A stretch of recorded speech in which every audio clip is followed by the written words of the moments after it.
تنها و غریب مثل یک کوه سربلند، با قله‌ای که آدما هرگز به اون نمیرسن.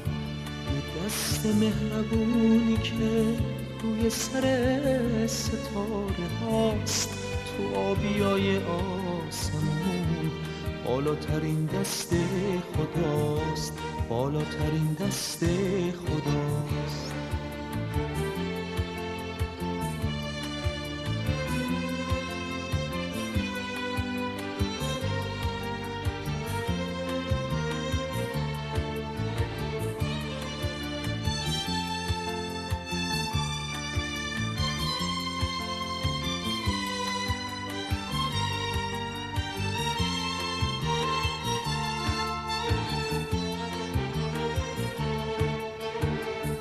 کسی که نخلستون و شب شاهد ناله هاش بودن، خونه های فقیر شهر همیشه چشم راش بودن.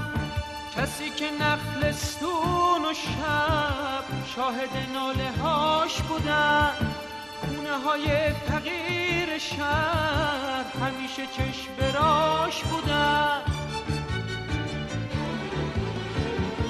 با سفره خرمابانو عدالت و معنی کرد، با بازوهای مردونش شجاعت و معنی کرد.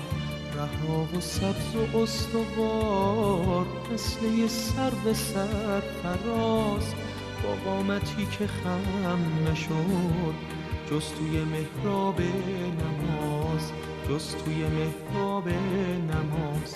تو خلوتش برای چاه قصه دریا رو میگفت، حدیث یک روح بزرگ، یه مرد تنها رو میگفت.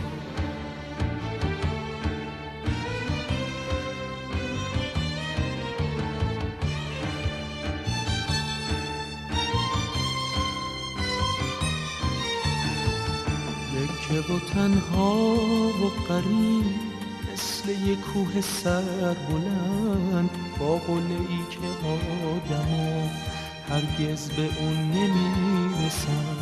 تو خلوتش برای چاه قصه دریا رو میگفت، حدیث یک روح بزرگ، یه مرد تنها رو میگفت. حدیث یک روح بزرگ، یه مرد تنها رو میگفت.